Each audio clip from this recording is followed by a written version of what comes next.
Yo people, welcome back to the YouTube channel. You already know what time it is. It's time for another video. Big up your damn selves in the building. I still ain't got a name for this pod, but listen, it's time for a special guest.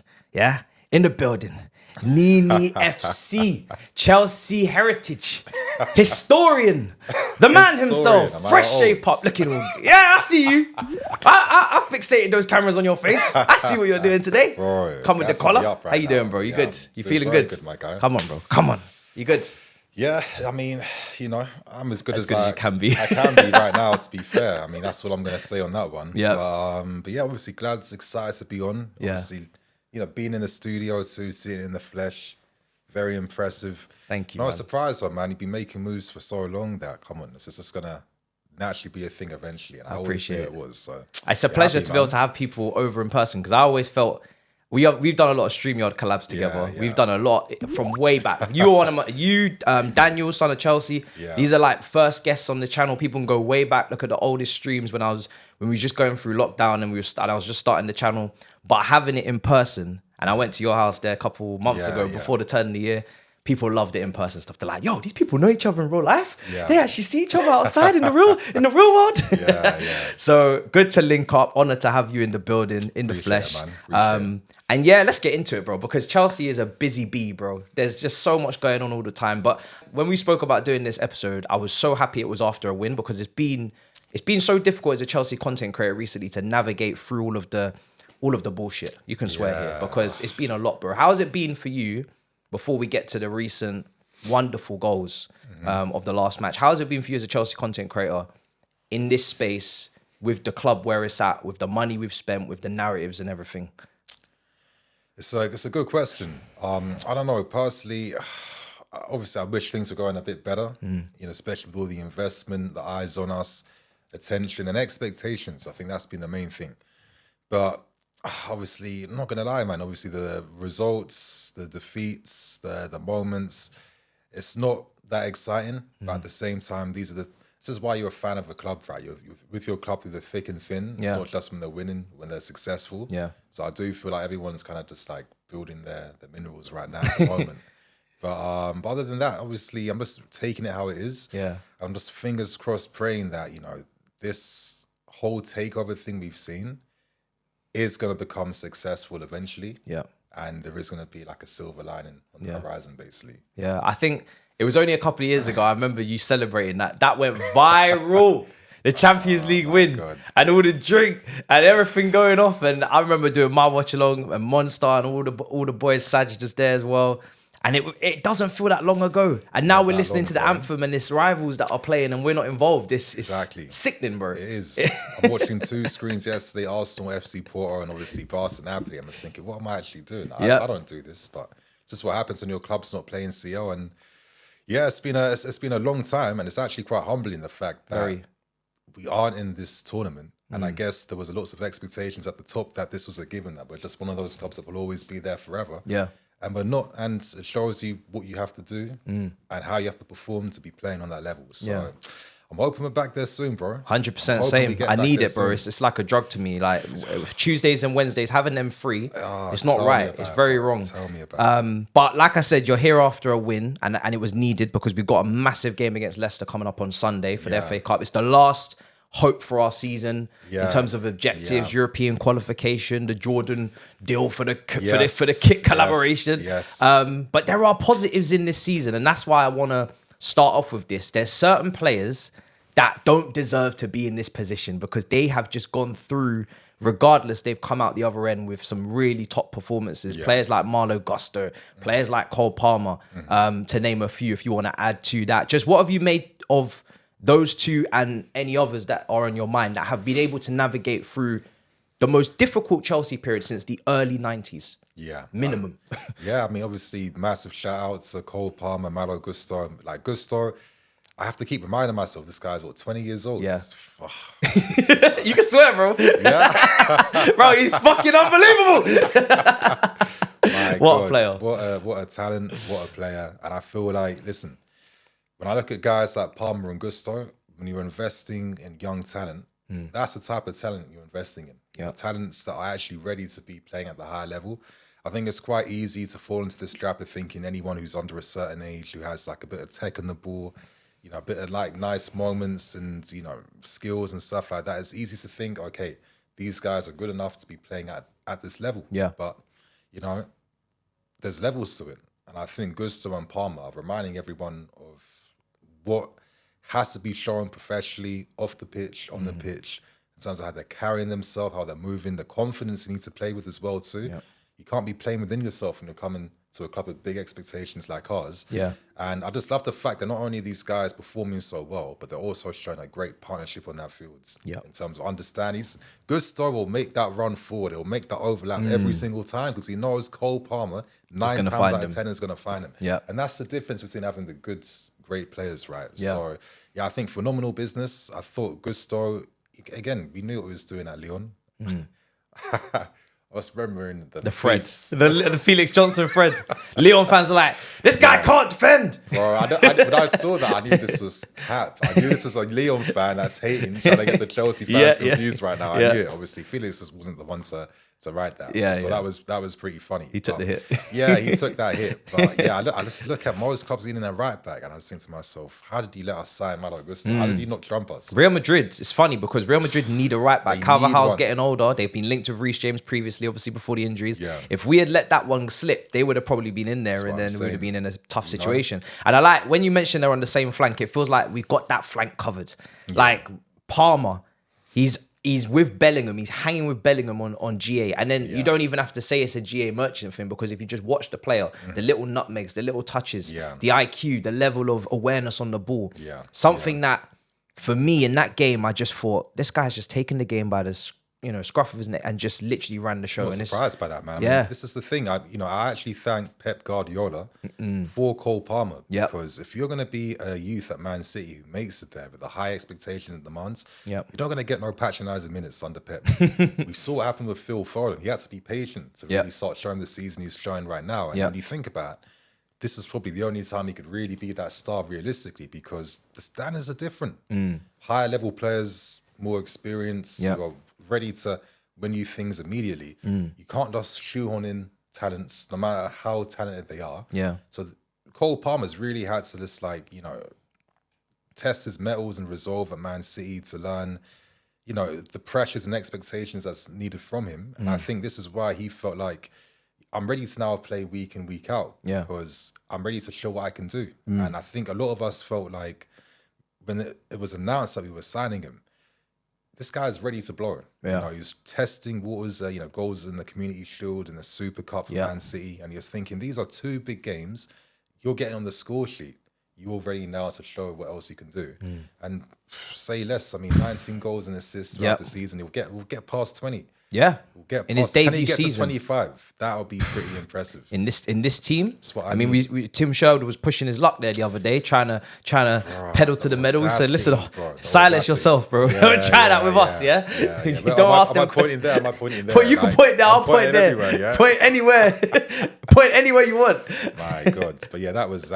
You know what? To be fair, I like the honesty though. I'm sorry, I feel like sometimes us fans, we always cry when we hear these controversial things or these criticisms, but it's like at the same time you need it just to keep it humble, there, keep it facts, what I mean? Just to give you a bit of something to feel. So listen, Cher was talking absolute nonsense, but he is right. Cole Palmer, I think he'll probably do even better once the team can get better. Once it can improve, and I've not seen a 2-way player like him since Van Matter. Like I remember Matter's first season when he first came through. I remember because I was at the stadium, bro. I was there. And then obviously just what he did, the legacy, and I always feel disappointed that.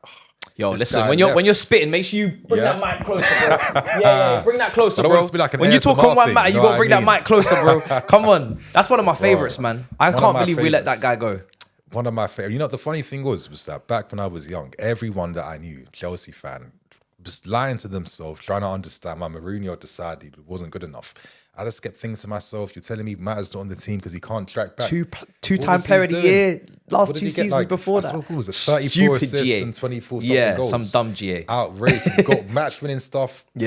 Everything. Goals, assists, creativity. And it's a shame because, not since Zola, I'm really going back in time now. you know, Mata had a longer legacy, but it does feel like Cole Palmer's ready to pick up whatever mantle and torch was left by him. Yeah. And long may it continue. 100%.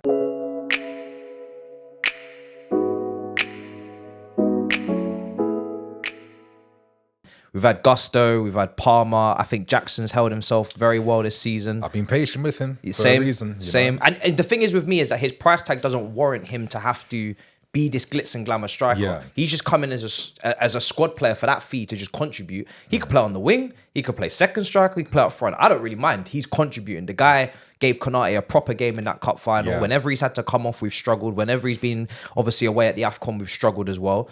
And he's just got a great all-round game. And if he can just sharpen up on the finishing, the heading ability as well, if that can just, we fine-tune, we got a serious player there. So there's some bright sparks. Definitely a lot of bright sparks that can be worked upon. Yeah. I think Nico Jackson, I just feel like people just have to be patient now. There aren't many great strikers under 25 years old who are getting 20-plus goals a season. And I feel like when we criticize Nico, that is the practical example everyone's thinking about in the back of their heads. But if you actually look out there right now, there aren't many strikers around that age. I was watching Sesko the other day. That's what I mean. He's a talent, Yeah. but he's not that type of talent that will win you a league right now. Yeah. So I don't know. I feel like there needs to be some expectations. And I think I understand it because obviously the great era of strikers is coming to an end now. Suarez, Aguero, Ibrahimovic, Thabz. And it's like, who is now ready to take that mantle? Yeah.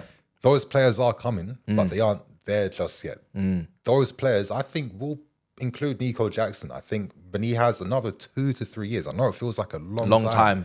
But this is what it normally takes. Yeah. He will be ready. And I think the best comparison I can make with Nico is if I'm him, I'll follow Antoine Griezmann. Because I remember when Griezmann was at Real Sociedad. It's nice to hear someone not say Drogba. Nah, I think it's too... I can see the Drogba thing. Yeah. And I think, you know what, when I'm seeing Nico's aerial improvements a bit, I'm not expecting it. It's not like at an elite level, but the fact that from how he started the season, he was to what he's showing the second half of this season, that is what education, that's what development is. Winning headers from long balls. Winning headers from long ball, that back-headed flick. For Sterling, yeah. Bro, if goals were coming from moments like that, we would remember them. Exactly. And it's a shame because when these guys do good things in-game, other men aren't capitalized. Same with Gusto, 7 assists, should have way more. He could have more. Yeah. He could have a lot more. So there's definitely sparks. 100%.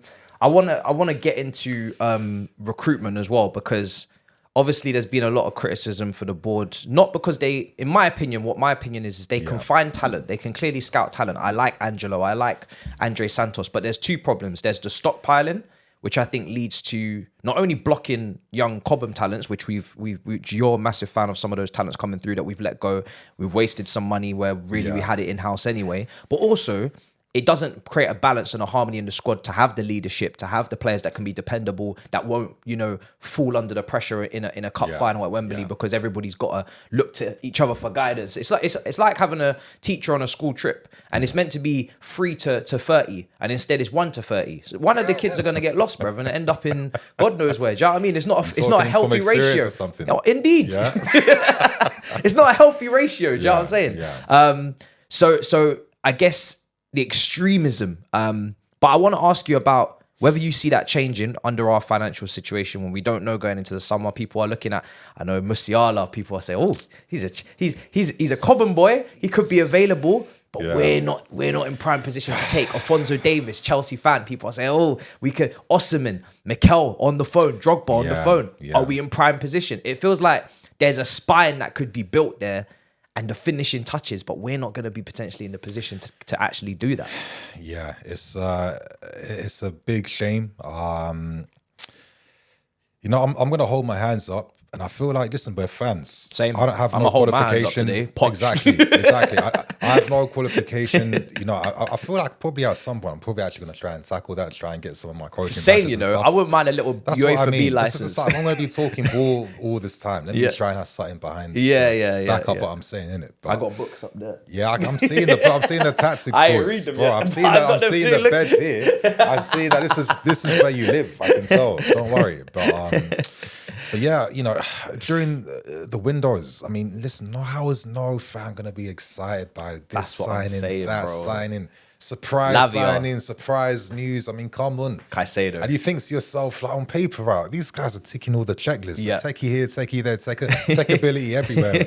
And it's just like, I feel like after seeing how we're trying to like make it work in a real life sense, it's not FIFA. It's not. And then you get humbled and you learn, okay, building a team is a lot stronger than just having sexy names, talents, and ability, right? You need stronger foundations. And I think the best example I've seen who've done this is the best of my abilities, I've seen my whole life actually, is Real Madrid, how they've moved from one era of Ronaldo's and Benzema's to the new one they've created. Yeah. And there's a respect, because with us, when we had our Lampards and co's, 1 year contracts, get the hell out of here. We're going to bring in someone new. Madrid still have Cruz, they still have Modric. They have all the older experience there to really educate the young generation. Yeah. This is what it means to play for us. This is the standards you need to maintain. This is how you need to perform on and off the field. This is how you train. This is how you look after your body. This is how you eat. This is how you deal with this pressure. This is how you deal with this finance stuff outside of life. Deal with this criticism. All this criticism is a lot deeper, because it's like, ultimately, you want your player to be at their most confident best performing on that field, right? So everything has to be patterned in all aspects, really, to make sure you can be focused on what you're doing. And I feel like that's where we missed the ball, basically, because not only is there nothing for the young guys to come into, bro, we didn't even know what team we wanted to be before we signed most of these guys. And I do feel like when we lose a lot of games, it's rarely because players are getting beaten individually, right? Where they're making mistakes. Yes, collective. I mean, it's collective. It tells you that's a tactical thing at times. And listen, I can understand why Portugal have certain difficulties. Yeah. We saw pre-season what he wanted to do. Nkunku as star boys out already. I Carney Chukwuemeka, take that 2-10s now. Bro. After that West Ham goal, 2-10s, hold that. Of all the guys I needed in my team, these are the two that instantly get injured. You want a high line, some pace? Wesley Fofana, hold that. God, bro, it's so, I can understand to a degree, but at the same time, equally, my thing's always been Wolves. That's what I mean, and it's not even that I think about the games like, I think the game I really think about the most is Nottingham Forest, actually, at home, start of this season. Yeah. Because that's a game where, on paper, we should be winning that. They came into that game not in the best form, Nottingham Forest. And it was a game in which we were just so ineffective. Like, what's the word I'm trying to look for? Like, we just couldn't bust. Passive? Nuts at all. We were impotent. We were impotent, basically. Terrible. So forgive me, you guys. Exactly. It's like we weren't doing nothing on the field. I've heard you say this on Twitter before. Now I need to think of it. Oh my days! What is the saying, bruv? Hey, bro, don't bait me out. No. Let's be honest. It's probably I know what you're trying to say. You know what I mean? I'm just thinking that was a game where we dominated everything. I just thought we looked so impotent in everything we're doing. Because Poch is using this system where you introduce using the centre back at left back. Blue Balls podcast, bro. Mate, yeah, but hopefully, the Blue Balls podcast. I don't think it's gonna have a future-proof name. I'm hoping it's not. Though. I'm hoping it's not gonna be like that. But I'm just thinking, they're the games I look back where Port should have done more. That game, the subs were terrible to get us back in the game. I'm seeing Nuni Madueke isolated by himself against two wingers. I see no box penetration inside Nottingham Forest's area. Wasteful possession of the ball. And it's just like, these are the moments for me where we could have been building upon the things we were learning pre-season. Instead, through all the hardships, which is unfair to him, the injuries, and I personally feel like these moments, he made the wrong decisions to deal with the pressure and the things that was working against us. And I think, unfortunately, as a manager, these are also the areas in which you need to take advantage of and still find ways to get success. The Colwell left back thing. You know what I mean? As he was getting ripped up out there, out of position, and now Matson's at Dortmund. And I know there was a height worry about the team, but at the same time I was thinking to myself, we're getting done on set pieces anyway. We're getting done from crosses, Elise at back post and Brentford at back post versus Disassi. He's at right back. We're still getting done. And we were getting done because teams are able to go 2v1 against us out wide time and time again because of how the setup is. And it's good examples that you brought up in terms of needing to use more centre backs to bring more height balls. But my thing is, it was kind of counterproductive, and it's ironic because by trying to have more guys that can help you defend the counter-attack more, we're inadvertently creating more counter-attacks against us. Because we're giving the ball away. It's giving it away because of ineffective wide play. So these are the moments I just wish that, I feel like if Poch could go back in time, I think he does everything differently. And I think we're probably a bit higher up the table. So I think we pay the price for him not really understanding what he needs to get done and what he needs to do. But, it's a complicated one because then I think to myself, all right, if he was backed in the summer with only 3-4 guys like he wanted, would these types of moments in the season be as rough for us right now? So it's a complicated one. It feels like the team lacked definition. It's like a very, it looks nice, but it doesn't have that cutting edge up top. Even the goalkeeper, we know very good young players come in, but not world class on the ball distribution and the cross collection side of things. So that's a little couple percentages we're losing. It feels like this team as well. Like you said, it's been put together, and this is something Chelsea struggled with year after year after year. Even at the back end of Roman, with the different managers and philosophies, from the Contes to the Sarris and the massive differences between the strategies and the recruitment. You got Enzo and Caicedo who need that possession, that control, that build up, that touches on the ball. Then we're going for direct because we know we don't like low blocks and we want to press and quick. And then we want a high line so we can press up the pitch and be compact. But we got centre backs like Silva earlier in the season. That you were using not the quickest. Maybe more than you even had to. Not the quickest. You want us to keep using Cole as a left back. It's exactly. It's a bit of a mess everywhere. Like, do you know what I mean? A mess that is kind of created a little bit because the only way I can see it, I'm not saying I'm right, but the only way I see it is that you reacted too negatively to adversity, and you kind of, you coach within yourself. You were thinking about how can I protect the team instead of thinking how am I gonna coach this team to play the way I want to play. Because bro, is that where Postecoglou comes to your mind a little bit? Exactly, and this is why I respected him. I know people clowned him for obviously being down 9 men against us. He was linked with us. Yeah, he was. But I mean, again, he's a great character. It's actually, I can't believe Spurs got a likable manager. It kind of even really pisses me off, bro. Kind of pisses me off, to be honest. I think he's a great manager. I want to hate this guy badly, but I can't. But it's just like, that is what you instill in your team, that no matter what goes against us, this is the team that we are. Is this why? This is what Poch hasn't done. Is this why? And listen, Poch, this was my kind of, I was flying that Poch flag at the start because I said to myself, we brought in a lot of young players. He's developed young players. He knows the Premier League. A lot of this team don't. I thought it was like a Muesli manager. I thought it makes sense. I really thought the maths was mathing. I was like, it's a safe option. It's not going to win us the Premier or the Champions League, but it's going to get us back into the top four. It was like bran flakes, bro. It's just like, you know what I mean? Good for your digestion, safe option. Like you're being responsible now. That's what he was like. That's what I saw it as. It's like, okay, cool. Exactly. Not my favorite breakfast, but you know what I mean? At least I can use the toilet now. I'm joking,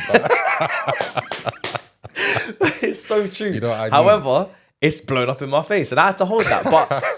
But now, when people visualize that, 100%, even visualize but that. When people talk about new managers, I know you flagged up De Zerbi for every point that you just made in terms of like dying on your sword, I guess, and having that structure and that system and that way of playing.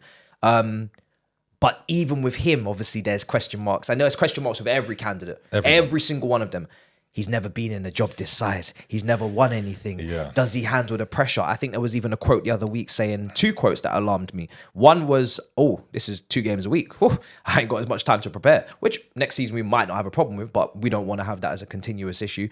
And then the other one was, I just want to enjoy the football. I ain't really talking about winning. And it's like, is that another problem where... I feel like them quotes is just like, if you just see it on like a social media, you take it at face value, you're going to forget the context. Because people are... So as fans, we always want what we don't have, which is, we really need mentality now. Like, we need someone that speaks for this club, especially when there's a Klopp and there's a Pep and they're the embodiment of their club. And Pep, when the 115 charges comes out, I ain't going anywhere. I'm going to the Championship with this lot. Klopp, he's like, this means more to us. We know that these guys, when they speak, it's like, I don't really agree with you. I don't really like it. But they're representing their club. They're putting their community on their shoulders. And with Pochettino's quotes, it couldn't be more opposite. It's almost like he's pulling away from the fan base and it's more division. And I get him trying to explain himself. He's trying to defend himself. He's basically clinging on for dear life. He's like, yo, don't sack me, bro, because it doesn't get any better than this. But it's like, you're not building a connection. And that's very important as well. So I feel like that's always like the hard one though, because realistically, wins and success results is what makes fans warm to you Yeah. and gives you patience. Hence why like Asari eventually can be liked based on how he ended the spell here, even though it was quite frosty during the opening parts because he was doing something completely new and maybe not as exciting as what he was seeing before the previous manager that he replaced in Conte, right? Yeah. So, you know, I definitely respect that. And I really think, listen, if you're a fan, it's really up to you personally behind how you feel about this stuff. Yeah. You know what I mean? No matter what Masters are saying or anything. But it's weird because De Zerbi also has that affiliation with his fans. Yeah, you know, he's got a little bite back. He's got a few quotable lines as well. You know what I mean? Like, and the thing is, he knows a lot of these players. He knows a lot of them. Colwell, Mudryk, Exactly. He's got the mentality where his mentality is, listen, like, you know, you're never going to get overpraised, but you're never going to be underpraised. Because you can always do more, but then you're not as bad as whatever. So he finds that line, right? And I think that's why many of the players have responded. So, listen, I think with De Zerbi, I understand some of the critiques against him. I think on one hand, number one, managers improve as they get older. They do. Especially the young ones, you know what I mean? And number two, I just think that there is no perfect system or setup. When Brighton was successful last season, they play high risk, high rewards, and their reward paid off all the time. Because why? He made that team confident. He got those guys in form. He was fortunate enough to be playing less games, and the squad was more suited to that. He had a better type of player, and he had a player that was more in form and confident. And you fast forward to this season, it's the complete opposite right now. He wanted more additions in January, couldn't get them. He wanted better investment made in the summer. He was given an 18-year-old in midfield that even though he's talented, he can't do nothing with right now. And realistically, people forget that it's Brighton. They've not been in the Premier League for 10 years. It might feel like that. But even with a season where the expectations maybe have dropped down, you could see it as they're more realistic now. Because this is still probably on paper their fourth or fifth best season in their history. Getting to this stage of playing in Europe for the first time, getting to that stage, knockout against Roma, and still being top 10 in the league. You know what I mean? Above us. Still above us After we somehow. robbed everything out of that club. All of that as well. You know what I mean? So there's perspective in that. But I do personally believe this season, I think De Zerbi is ready for a new challenge. I think he wants better structures, better support. And I don't know. I know he's got like a 10 mil release clause. If we made moves, does it scare you to pay Brighton again for someone, or is it just it's an isolated incident? I'm one of those guys. I'm not going to speak for no one, but I don't care at all. If you just think the best man comes from whatever club, if we got to rinse out the same club again, so be it. I don't really care, to be honest with you. I just think it is. Well, that's what big clubs do. You know what I mean? Brighton's, Leipzig, Spurs, these clubs exist for a reason because you buy the best that they produce, right? You take. That's what Liverpool to Southampton. Liverpool to Southampton. Exactly. They robbed everybody. And it looked Lambert, Klein, Van Dijk, Lallana. Every type of player they took, bro. You know, it was actually a nasty. That's how the game works. So listen, I get it all, but we bought all these guys from Brighton. Why aren't we like challenging for the table? That's what nothing. The one that I didn't like was Sanchez. I already knew. I don't know. I just think Sanchez is. It's calm. Yeah. I know, but I don't want. I don't think it's been that bad though. I don't want calm. I know he came back and we conceded 2 goals. Yeah. I'm thinking, if that was our players in that position, they didn't score from there, I'd be pissed off. Like, how the hell you not being the keeper in this position? So fair. Listen, if you flip it exactly. Like if you flip it, I think he's been calm. I think his distribution's been all right. He has made some big saves. I know it's only the Arsenal mistake that really stands out, but. Listen, when I compare that to what I was seeing from Kepa and Mendy, I actually think if we're going to Kepa, Pedro and Sanchez are actually. If we're going to Kepa, then wow, that brother's benched by Lunin. Exactly, no surprise. I mean, you know what? Sometimes I think to myself, if I had like a kid, I want them to get into football. But I feel like.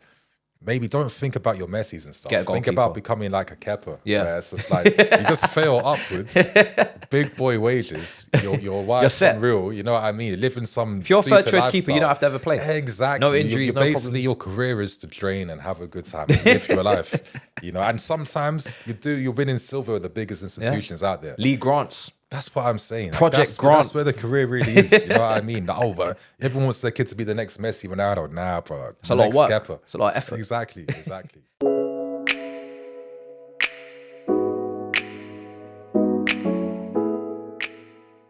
We spoke about managers. I got to get to pure profit.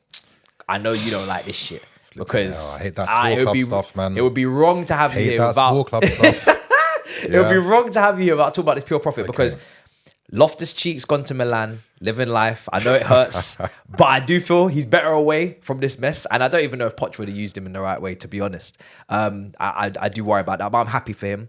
We've got Tino Livramento at Newcastle. We've got Lewis Hall is going to go through. Ian Matson, they're looking for money. Conor Gallagher. This is where when Poch says, you know, we're like Liverpool, give it time. I said, the directors ain't really working with you, bro. They're willing to sell your guy. Chalobah's come back into the team. He's on the list, was on the list. And who knows? Wait, maybe one day we might have to take a look at Colwell and James. Like nothing's off the line, bro. If it's pure profit, if anybody can catch this smoke. It's better clubs, bro. That's what I'm saying. Yeah, so. Anybody can catch this smoke. How does that make you feel? Because you know what it means financially for the club before the 30th of June. When you've taken this decision to invest so quickly in a wholesale change where everything's getting thrown up to the ground, demolished, destroyed, it's like nuclear bombs, and you're restarting again. Yeah. You know, you can potentially pay consequences for rushing. And I think the academy we have has the saving grace in the sense that we can still finance moves based on the great talents we produce because, bro, these guys aren't going for 6 million, 5 million, 2 million. They're going for double digits plus 20 plus 30, 40. Big figures. Big money. Yeah. Going for big money. And the fact that it feels like we've had to resort to selling club assets to keep alive this spending spree, so we don't pay the consequences for it. I think it speaks volumes in itself. You know, personally, in every window when I've covered transfer news, I've always been surprised afterwards by how many players we signed in the end. I remember last summer when it was only 3-4 guys. And Sassy was the first guy in August, and then it was just even more players coming through. Then Ugo Chukwu's came from nowhere, and you know what I mean? It's just absolute madness. Become an addiction. And exactly. And it's just like, when you think about those types of moves, that's the overspending where it's like, was that necessary? But it has to be now because we live in that reality. And because we haven't secured Champions League football again, and let's not forget the club, the directors, you know, the other chief executives, whatever these men do, they haven't got the sponsor deals like they thought they were going to get because now we don't look as attractive now because of where we are. Jordan could go to Tottenham. Can you imagine that? Like in London, that would be embarrassing. Like American owners taking over. These men have a Formula One track under their stadium. Tottenham. These men have rock climbing at their stadium, bro. This is who we're losing to. Bro, let's not act like that we will never see that at our club soon. But a new stadium coming through, it's going to be even worse, bro, I'm telling you. But that's what I'm saying. I just think, you know, on a personal note, I just think sometimes, like for myself, I've always kind of not really enjoyed the money in the game, the excess. I've always had these cynical views. Because it makes stupid. Yeah, I get it. But, you know, I've had these cynical views of, you know, you're only going to be introducing all these, you know, finances from the city and investors from like Saudi and America and all these big places, but they're only buying up clubs just to boost their portfolios and to make money for their investors. You know, you're also giving that to people that don't really understand the game. I respect Todd and Clearlake for trying to get the right people in, but then again, everything's on a rush thing, right? Yeah. Guys like Winsley Stewart, were they the first choice guys? Absolutely Edwards not. We wanted. Edwards was. And the fact that you didn't hire one person to oversee everything. You hired originally 3 before then Vivo left. And now you're left with 2. Yeah. And then they've got carte blanche, but they can do anything they want with the club right now and just have a free-for-all. And it's just like, listen, if I'm one of those guys, I think I want to make sure that my leverage is getting boosted. My decision-making went into building and restructuring this club. These are the players I wanted from flipping Monaco or whatever. Yeah. These are the guys I want from Brighton or whatever. These are the guys I feel will take us to a bigger and better place. And that comes at the expense of what was already getting cultivated at this club. And I just think that, you know, when I look at how our academy hasn't really been at the forefront, it's a bit of a disgrace in my sense, for me a little bit, knowing the fact that most of these guys are the reason why we even got Champions League to begin with. Most of these guys play big parts in helping us lift the Champions League a few years back. And it's just disrespecting the culture that's been ingrained because, you know, on a small local level, what happened with our academy with COBHAM, that's like the grassroots like way of seeing how you can build success on the biggest stage with the first team, where Yeah. you're cultivating a mentality and identity in terms of these are the players we a mini army. produce. You know what I mean? They've been Yeah. winning things since they were kids, so they know what it means like to play under pressure in these under 12 tournaments, and then under 15s, and then European under 19 cups and stuff like that. FA and cups, you've these are the guys you've literally produced to be ready for the big stage. That's why they can come in And do just- a job for us, and they're instantly, versatile. and they don't play within themselves. That's Yeah. one thing you see with COBHAM players that are given opportunities. When do you see them hiding games, not really affecting anything? Even Lewis Orban, left back, so even his Left like, wing top back, one wow. position, bro, Yeah. coming in and showing exactly what you can do. And this is what you've produced. Like, took work from over 10 plus years, from so many figures, so much money invested. And it's just like to see that the new ownership hasn't really respected that or used that, where guys like a Chalobah can still go, even though he's very versatile and can be useful. Guys like Gallagher could leave, players like Ian Matson is doing phenomenally, players where you're saving yourself millions and millions because you're not buying an Alphonso Davies to replace Ian Matson, Yeah. because we're not that club right now that can attract him. Yeah, we're not 100%. We're not replacing these guys with guys World who are class better, guys, yeah. which is what should be what's happening. You're replacing them with sideways players who don't have the culture, that have the expectation, the pressure, and it's like all those little tangible Intangibles, things yeah. behind them that makes a player ready to play for us. It's not a guaranteed thing in a new signing, right? So I think it's a bit of a shame. And again, I think about the overspending. This whole strategy of let's buy young, buy youth, we get this network model going, even though our first team's not even patterned, even though we haven't won nothing. Facts. A lot of this is what I'm saying is in hindsight. At the time, listen, I was a blind optimist. I was hopeful last season. I was just thinking with how aggressively they're moving, for me, it communicated confidence at the time. And I just thought that this is probably going to work with the level of investment we're seeing. And I think we're living in a reality where it's not.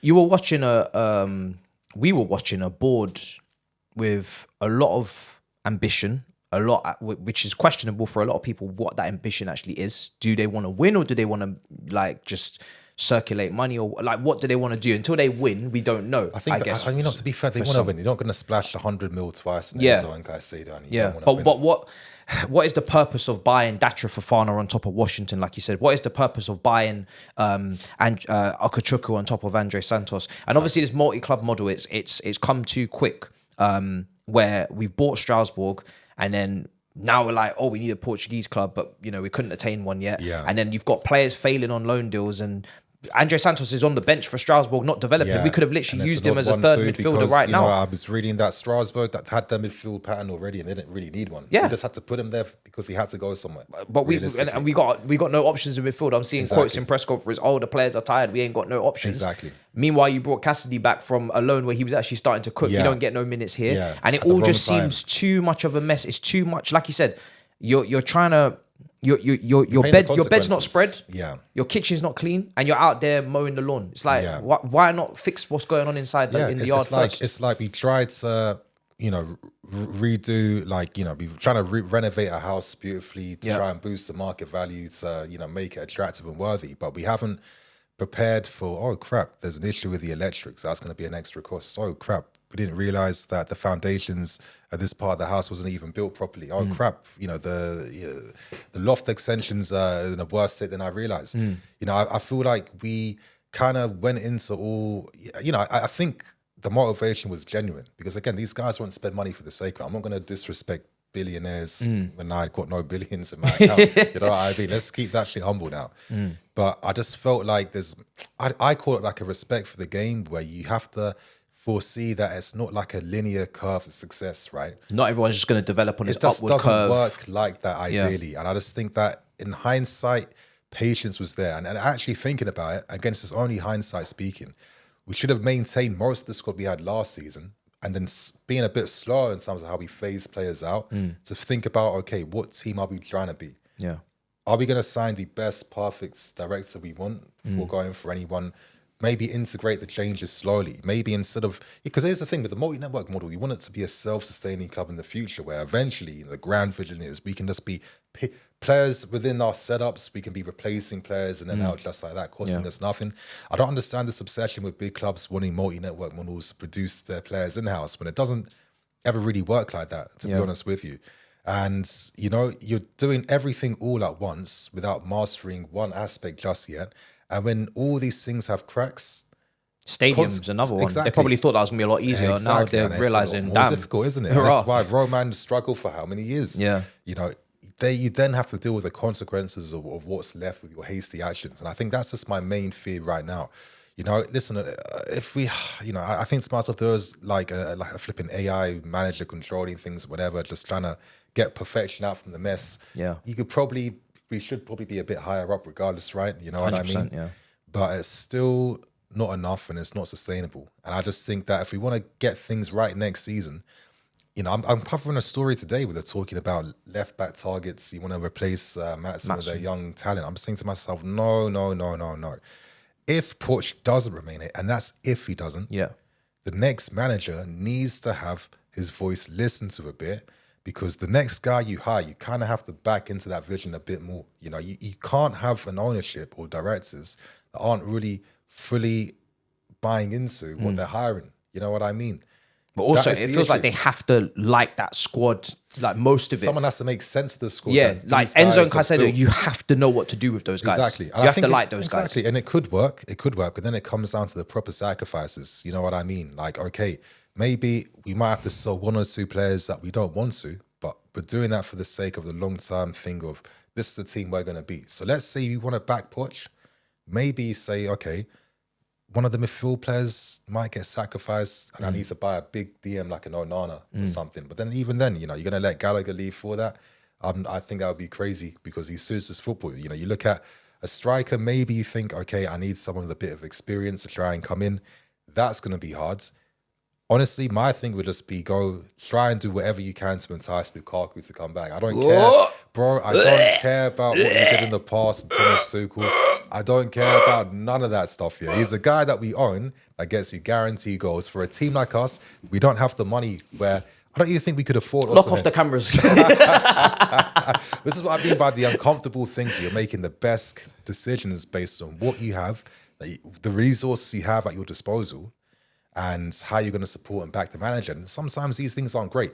But think about it like this. What if Lukaku is the foundation striker for another year where his goals, hypothetically, but on my argument, helps us get into Europe, and then, okay, now we've got more money to spend for the future. It's got to be that type of thinking right now where it's small wins before you want to tackle the big projects at large now. Yeah. And I think we've done it the opposite way, and this is why we've struggled. Yeah. It's a real tough one to get your head around, especially when Ziyech is coming back. That's what I mean. Kepa's coming back. Bro. It's you know what I mean? Malang Sarr's still here eating up wages. That man's making more than so many players. I don't even want to get through the list. We were doing this thing where we bought a whole new squad or trying to sell a squad at the same time. Yeah. With like how many like active figures at the top that can even run these transfers. Like it's mission impossible, right? Because there's too much happening all at once. Yeah. And I guess it was no surprise by Iqbali's, he's at the end boss that will come in to finalize the big deals, because I can imagine how stressful it is when you've got new staff, new this, new that, new everything in like within 18 months, nearly 24 months. It's crazy.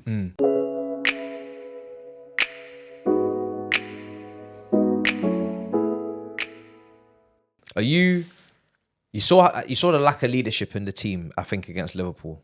Like the team fell on its arse. What do you mean by lack of leadership? Or lack of experience, know-how. I felt like a lot of people froze in that extra time as well. It was kind of strange where they kept bringing on young players, but because they had the Van Dijks and the little linchpins, the Endo's 30 years old Japan captain, there was little underrated moments where you thought, yeah, these guys they're a little bit scared of the lights are bright. Would you have an over 23s policy going forward now? We've stockpiled enough young players, got enough young talent. Is it now time to actually try and identify some leaders? And it's difficult because they're coming in fresh, and we saw, for instance, Maguire comes in at Man United, takes the armband, it doesn't work. Like they've got to actually it's got to work, it's got to make sense in the past for them that they've been able to lead teams. But would you now try and identify like real grown-ass men to come into this team? This is why I made that point about Lukaku, bro. Like I'm saying, if you still own him, that brother got leadership though. If you still own him, he's got experience. If you still own, he's the type of experience of a striker. Is like if I'm making that run, I expect that ball to be played there. Enzo, that's what I do. I don't run for the sake of it. I run because I demand to receive.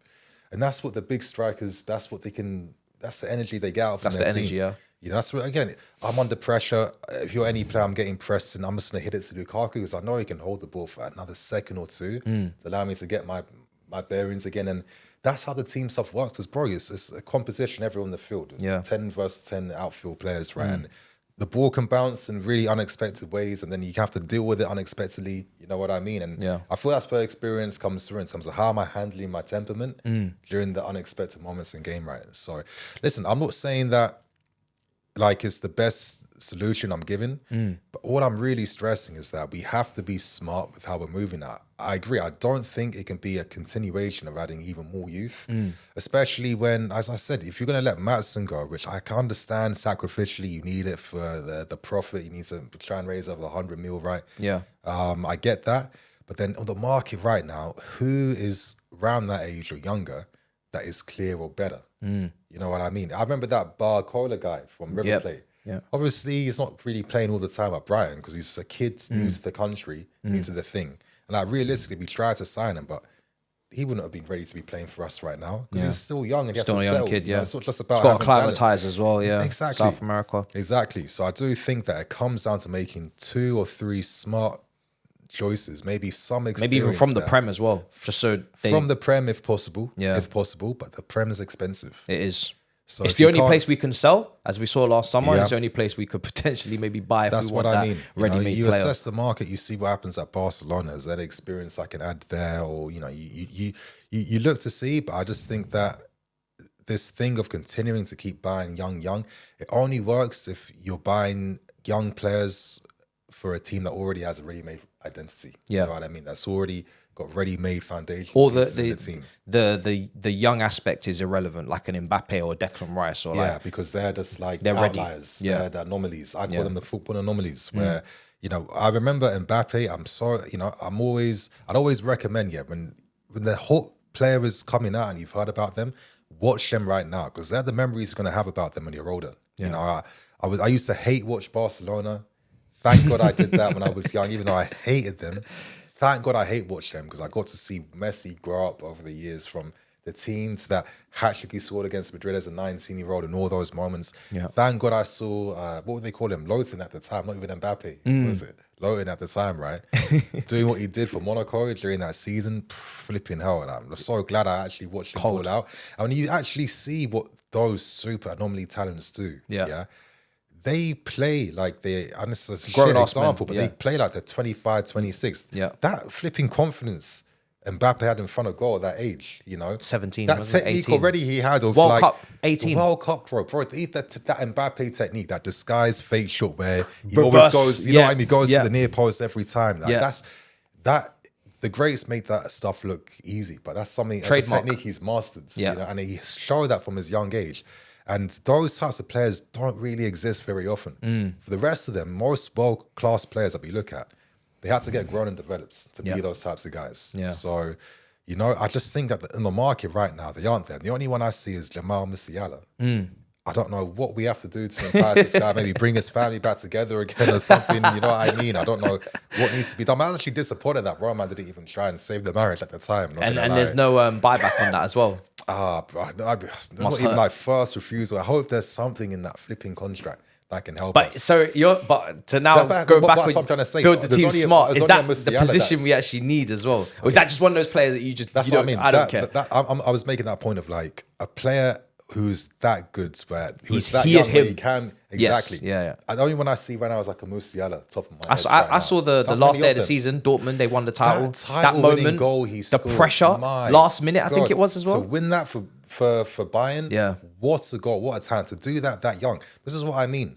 We keep talking about these young guys as if that's the expectation we should have. That is not an expectation we should have because they're the anomalies, they're the freaks, they're the ones that Most of these guys should know what go I mean? to a Brighton or go to a Tottenham Exactly. before they get here because And then there we is a buy them, path. and then we buy them from them. You Yeah. know what I mean? That's how it goes, really. I mean, come on, bro.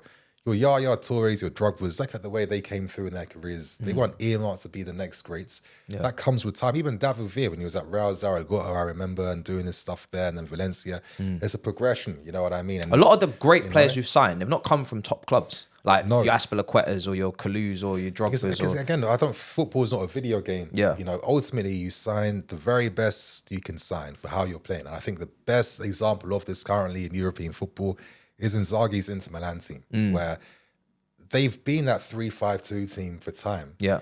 And this is why when a Lukaku doesn't sign, Marcus Thuram's there to fit that role. Yeah. Come in a bit younger and maintain what already exists. Yeah. That's the difference. And that's what we can't do because we don't have that. We don't have a clear ethos of how we're going to move forward. We don't fully commit. We don't. And I think my frustration this season, my frustration is that sometimes if you put your foot in, you don't know, what the temperature of the water is going to be. Like, listen, bro, you're the guy who's got the flipping metaphors and that. You know what I mean? The analogies. Exactly. You don't know what you're going to expect. But my thing is the fact that this season's a mess. I just feel like it's a waste that we've underperformed again, and we don't have a clear strategy coming out of it. What do we take from this season to next season now? That's my main disappointment. Hopefully, we can salvage look like something. An idiot in a few months. We got FA Cup, Europa. It would be. I think it would be nice to salvage that trophy. I feel like again, the reason why that Carabao Cup hurts so much is because we know this young group, what a trophy does for them in terms of the mental, what it does for the manager, what it does for the board. Like for them to get that fulfillment, that drug for it to hit, bro, and they need it. And because we don't know, like Wembley's not a given. It used to be. It used to be when Drogba turned up. It was basically when are you going to score? What minute? Timestamp. Drogba bingo, we called it. But now it's like it's not easy. And my problem is with us doing this now as well is everybody's got money.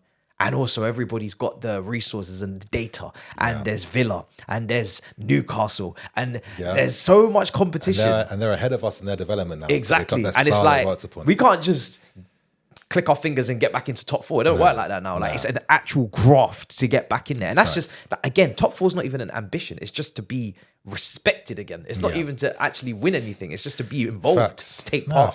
So it's crazy. It is crazy. And it's just like, listen, if we wanted to do this whole strategy they're doing of keep buying young, I mean, if you're not buying Olise and Musialas and players like that, it's a waste of time, really. And you have to be realistic about how we can move on and, play to win the small battles. That's all I see right now. Yeah. So are you to conclude, are you just everybody's under observation right now? Because there's obviously people that are like fed up of manager, Winstanley, Stewart, whoever, Egbali, whoever it is. Like people are starting to go into their corners and fight. And fans will fight amongst each other, which I'm not a fan of. Just give your opinion. Let's hear it. Let's conversate about it and keep it moving. Now, though, but like, are you just now like this performance under review? I think so. No, for everyone. Yeah, no, I think so. Again, like I said, when I said at the start of this pod that I've been humbled, this is what being humble is. Same. Acceptance, isn't it? Yeah. You've gone through 5 stages of grief right now. What do you get left at the end? Acceptance of the situation. I think, listen, maybe it's a trickle-down effect, right? If the decision-making made by Barley at one time is good, then there could be a positive trickle-down effect. And unfortunately, it hasn't always been, but I'm not going to sit here and act like it's also equally easy. I'm sure he did everything in his power to get Edwards, you know what I mean? Look at the offer Liverpool had to give Edwards in the end, just to even get him in the end. I'm on full control, you understand? If I don't get full control, don't waste my time. And he wasn't going to get it, I guess, here, was he? Yeah, exactly. But that's what I mean. So you're thinking, crap, plan A didn't work. Shit, plan B didn't work. Shit, plan C, plan D. I've only got plan E left. Yeah. You know what I mean? But I just think that it's my only thing that I wish if I could go back in time is when things weren't that smooth sailing, I wish we just slowed down the changes we made. Like, listen, most of the guys we sold had gone to sick clubs. They didn't go down a level or two below, did they? Yeah. There's still something salvageable there where maybe a manager, listen, all it takes sometimes is new energy, new ideas, players coming back feeling a bit confident now that they can be used. And, realistically, let's say hypothetically, we didn't sign anyone and we just kept your Ziyech's and Pulisic and all these lot, but we just maybe played a different way. Who's to say that we couldn't also be still challenging for the European spots? Because they've been at the club for a while now. Yeah. You know The only thing I remember thinking when this board came in that I do sympathise in that first window is Rudiger on a free, gone. Christensen on a free, gone. Lukaku, I don't want to be here. Get me out. Like, I'm thinking, raw. What kind of rubbish have you walked into right here with this team? It's actually sick you brought those examples up because it shows the difficulties of like, everything you got to deal with on a day-to-day basis. Like those centre-backs had to come in. Bro. That striker, Aubameyang, had to come in. Exactly. Even though I didn't want it to be him. Though I wanted Ronaldo. Why did you want Ronaldo? I want Aubameyang. You know what I mean? I want Sterling. Why do you want I wanted Jesus? Yeah. All these things. Yeah. Fofana comes in. We don't see this brother once, even though we know he's talented. He's been injured. And it's just like maybe if your Tuchel's flipping kept your guys and your different mentors, maybe we're saving a bit of money there. I say to this day, I know you're not the biggest Tuchel fan of like the way he was going in that last season. I mean, I respect him, I like him. But, I would have kept him at least until you bought in a sporting director and then let them pick the manager. Because what they did is bring in Potter, then start bringing in the sporting directors, and then it just like everything, things are like overlapping, and like it's just like, you know what I mean? Yeah, and it's things, and it's like just. If we're going to start afresh, just do everything in order. That's like all I ask, just one time. Because now we got a manager where this squad might not suit him, but it's too late because we spent the money under the previous manager, which was the previous sporting director who then left in the summer. And then these were... It's just like, it's mad. And it's all like, in 2 years. I know, it's crazy. But like, you know, again, what you said, bring some order. But trying to find order in disorder is hard. And I guess if you move at such a rapid sonic pace, you're going to... Those consequences are going to hit you. Yeah. Sprinting before we can walk, basically. And literally. I think that is the only issue we see. I think it can be turned around, but it's going to take some incredible flipping foresight, understanding, acceptance. We can't afford to catch any more L's. Exactly. You know, if you want to maintain another, summer window again this summer, and it's not signing those Odysseys and those big boys, good luck. But, and where's the money going to come from? And that's the pure profit list that I mentioned earlier, unfortunately. So what can we do, brother? We're in quite a predicament, but it's been sticky one still. It's a sticky one still. It's a sticky one. It's been an absolute pleasure, bro. Absolute pleasure, man. There's been the metaphors, the analogies, the insight, the analysis. Let the people know where to find you, bro, on your debut. If you don't know where to find me already, okay, it's probably my L if you don't know. I'm going to remind you, innit? Obviously, Blue Lines TV, find me there talking about this flipping chaotic football club. I'm actually getting more grey hairs now. This club, I'm not going to lie, it's not been good for their health. But obviously, if you guys want a bit of an insightful take on football, I'm not someone that thinks I know everything. But I'm not someone that's going to react to nonsense. That's one thing I ain't going to do. So he won't upload. You're tired of, exactly. if you're tired of just reactionary takes here, there, I'm your guy. There you go, guys. Make sure you go subscribe. Link is in the description as always. For me, just smash up the likes. Let me know what you thought in the comments down below. I'm doing it right. The podcast is podding, bruv. Do you know what I'm saying? We've got new fresh guests every week. We've got a lot of people to get through. Turkish is going to be rolling through soon. My brother James B going to be rolling through. Arsenal fans, of course, as well.